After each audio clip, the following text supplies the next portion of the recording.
Welcome to Forbidden History, the podcast-style channel where we explore the darkest corners of history and mythology. Everything we share is carefully researched and fact-checked, so you get the real history.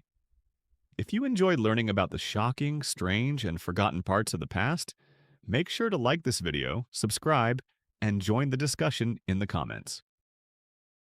Today's episode takes us deep into the eerie and unsettling practice of ghost marriages in China, a tradition where the dead were married to the dead, and sometimes to the living.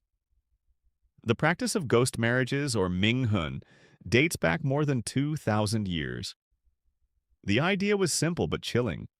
If a man died young and unmarried, his family feared his soul would wander restlessly in the afterlife, lonely and dishonored.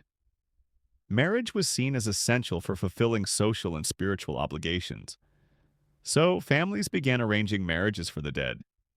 At first, this meant symbolic ceremonies, effigies made of wood, clay, or paper standing in for the bride.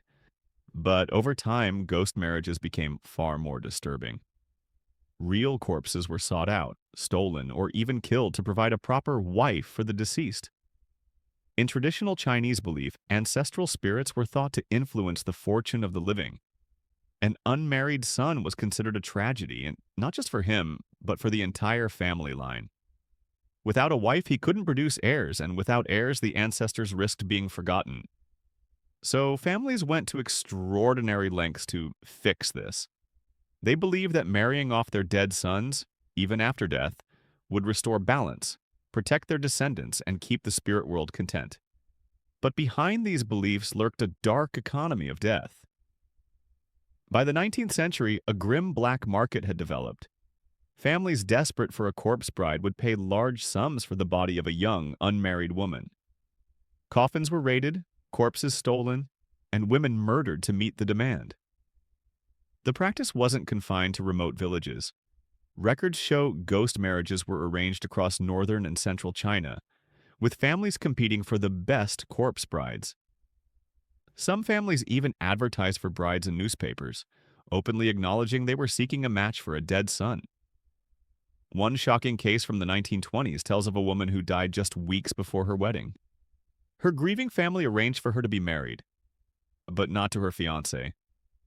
Instead, her body was sold to another family, to become the wife of a man who had died years earlier. Her corpse was dressed in wedding garments, carried in a funeral procession, and symbolically united with the groom in a joint burial. You might think this horrifying practice was left in the past, but ghost marriages have continued well into the 20th and even 21st century. As recently as 2015, police in northern China arrested a gang for murdering women and selling their corpses to families seeking ghost brides. The victims were often poor, disabled, or marginalized women who were unlikely to be missed. Their bodies were sold for thousands of dollars. There are chilling reports of families digging up freshly buried women from cemeteries. Coffins were pried open at night, the bodies stolen, and then sold to the highest bidder. This shows us that ghost marriages weren't just a bizarre cultural ritual. They became a fertile ground for crime, exploitation, and murder. Ghost marriages weren't treated lightly. They followed many of the same rituals as living weddings. A corpse bride would be dressed in red silk, the traditional color of joy. Offerings of food, money, and jewelry were placed in the coffin. Sometimes the body of the groom was exhumed so the two could be buried together side by side as husband and wife.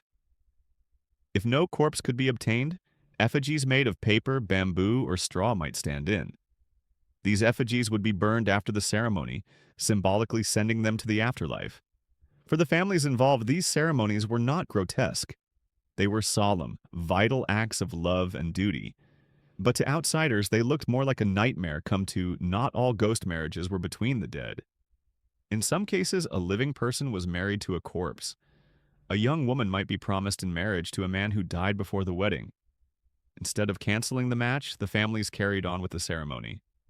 The bride would be wed to her deceased fiancé and then live out her life as a widow, forbidden to remarry. This meant women were sometimes bound, for their entire lives, to husbands who were already dead. They were expected to honor the marriage, serve their in-laws, and remain loyal to a man they never truly married in life. It's difficult to imagine the emotional weight of such an existence, but in the rigid social systems of old China, this was seen as the ultimate display of loyalty and obedience. Throughout history, Chinese dynasties tried to ban or regulate ghost marriages, but the practice proved incredibly resilient. The Qing dynasty, in particular, outlawed it after murders and corpse thefts became too common. Yet the ceremonies continued in secret.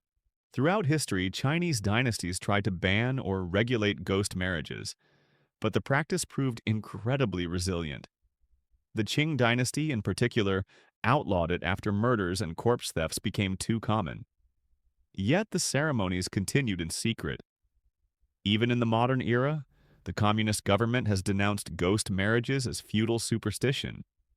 Police have cracked down on corpse trafficking, and several high-profile trials have exposed networks of grave robbers and killers. Still, the practice refuses to fully die out. In rural areas where ancestral traditions remain strong, ghost marriages are occasionally reported to this day. What makes ghost marriages so unsettling is not just the crime and the corpses, but the symbolism. These ceremonies blurred the line between the living and the dead, between love and obligation, between devotion and horror. They reveal the lengths to which humans will go to satisfy tradition, to fulfill duty, and to avoid the shame of social failure. But they also reveal the dark side of ritual, how easily belief can justify exploitation, cruelty, and even murder. Ghost marriages force us to confront a disturbing question. How far will people go to honor the dead? For some, it meant dressing a corpse as a bride and burying it alongside another. For others, it meant grave robbing, trafficking, and killing.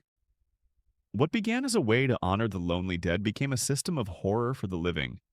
And though we may shudder at the thought, ghost marriages remind us that history is filled with practices that are both deeply human and deeply terrifying.